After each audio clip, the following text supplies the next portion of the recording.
Halo Sobat Noba, melanjutkan cerita dari episode sebelumnya ya. Di episode sebelumnya, Xiaoyan yang telah keluar dari gerbang kuno langsung pergi mencari keberadaan Suci yang terancam terbunuh. Untuk memudahkan pencariannya, Yuan memberinya peta dunia serta kompas terbang.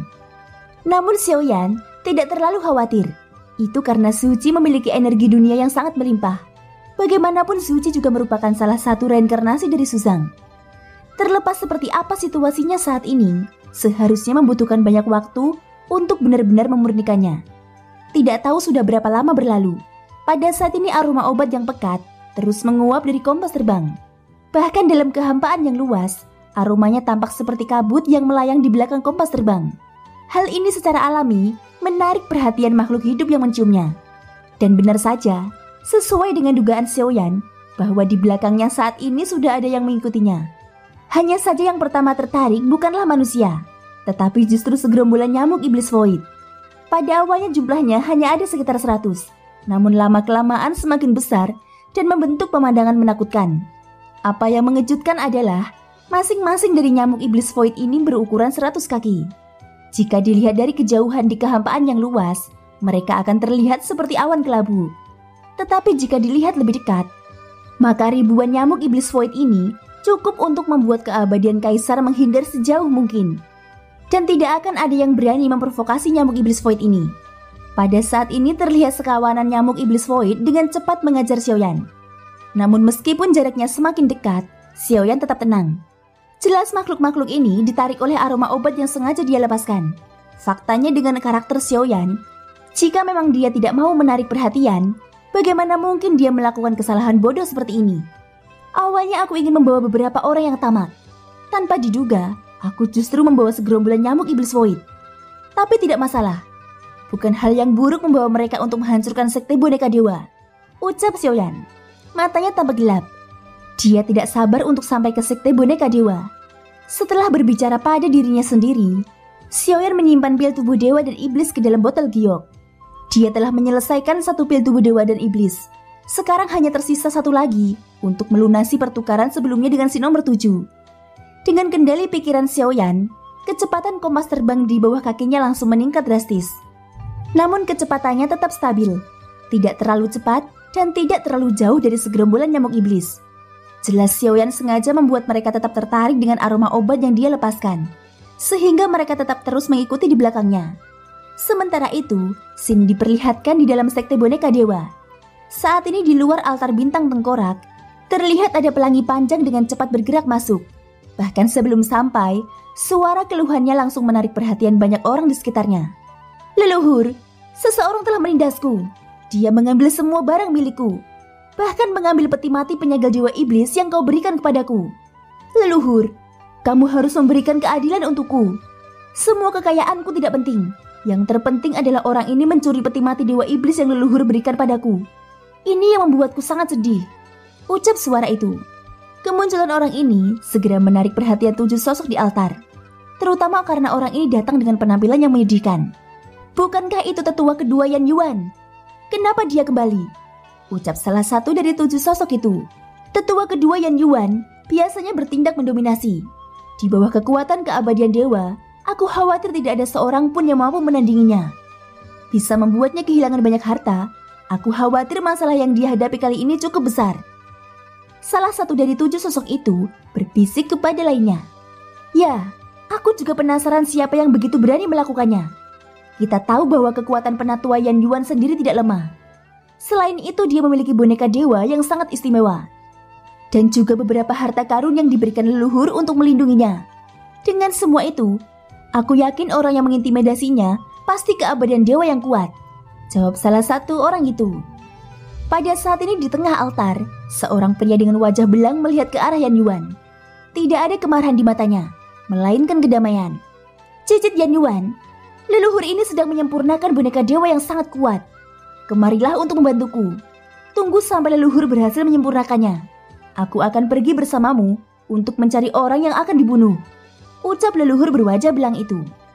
Yan Yuan mengangguk dengan sedih setelah mendengar ini. Dia segera bergegas di atas altar dan mulai membentuk sagel tangan untuk bergabung dalam proses pemurnian. Leluhur, aku yakin kamu pasti tertarik dengan orang yang kutemui. Yan Yuan segera melanjutkan kata-katanya. Oh, coba ku dengarkan, ucap leluhur berwajah belang itu. Melihat leluhurnya tertarik, Yan Yuan terus berkata, dia adalah anggota dari klan Yuan Shen yang dikabarkan telah binasa. Dan itu adalah keabadian fisik bintang 9 yang masih hidup, ucap Yan Yuan. Begitu kata-kata ini keluar, pria berwajah belang itu tiba-tiba membelalakan matanya. Dia memandang Yan Yuan dengan serius dan ada keterkejutan yang luar biasa di wajahnya. Cicit Yan Yuan, apakah ini benar? Apakah kamu sudah mengkonfirmasinya? Ucap leluhur berwajah belang itu. Leluhur, aku secara pribadi bertarung melawan orang ini. Kecuali orang ini, masih ada keabadian fisik di sampingnya. Dengan kata lain, total ada 2 keabadian fisik. Tetapi orang yang merampokku kekuatannya lebih kuat. Tentu saja dibandingkan dengan leluhur, dia masih lebih lemah. Ucap Yan Yuan, dia tidak lupa untuk memberi sanjungan pada leluhurnya. 2 keabadian fisik yang masih hidup. Hahaha, ini adalah tubuh yang segar. Cicit Yan Yuan, kali ini kamu telah memberikan kontribusi yang besar. Jika kita bisa menangkapnya, maka leluhur ini akan memberimu hadiah besar. Lalu di mana mereka?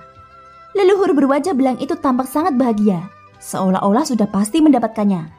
Mereka berada di dalam gerbang kuno, dan seharusnya masih ada di sana.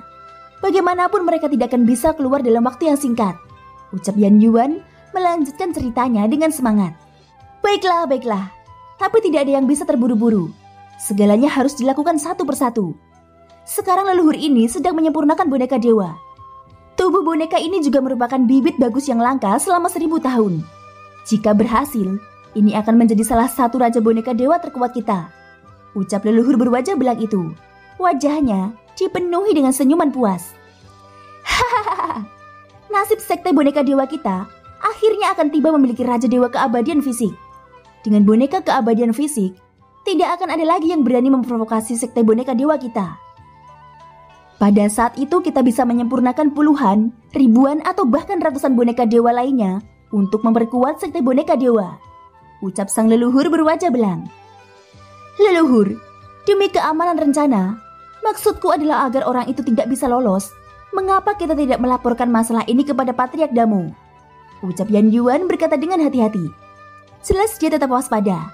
Khawatir jika rencana ini gagal, maka nyawanya yang akan terancam. Tidak dibutuhkan. Aku tahu apa yang harus dilakukan. Cobalah untuk tidak memprovokasi Patriark Damu. Jika dia bangun, kita harus memberinya banyak sumber daya, ucap leluhur berwajah belang. Ya, perintah dimengerti, ucap Yan Yuan. Kalau begitu mari kita percepat pemurnian boneka dewa ini. Setelah selesai, kita akan pergi ke dalam gerbang kuno, ucap sang leluhur berwajah belang. Setelah mengatakannya, mereka segera mempercepat prosesnya. Jejak segel tangan dari sosok-sosok itu bergerak. Kemudian lapisan segel jatuh di peti mati. Namun sesekali peti mati itu bergetar, yang menyebabkan segelnya di atasnya runtuh. Sungguh orang yang tangguh. Aku tidak menyangka akan cukup sulit untuk memurnikanmu. Tapi itu bagus, yang menandakan bahwa kamu sangat istimewa. Setelah pemurnian berhasil, ini akan menjadi sebuah mahakarya besar, ucap leluhur belang itu sambil tertawa puas. Yan Yuan juga ikut tersenyum.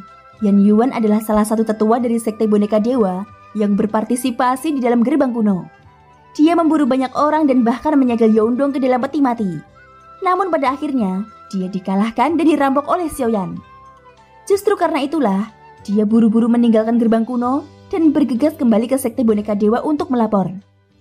Tentu selain mengajukan pengaduan untuk balas dendam, yang lebih penting adalah memberitahu leluhurnya bahwa Xiaoyan merupakan anggota klan Yuan Shen.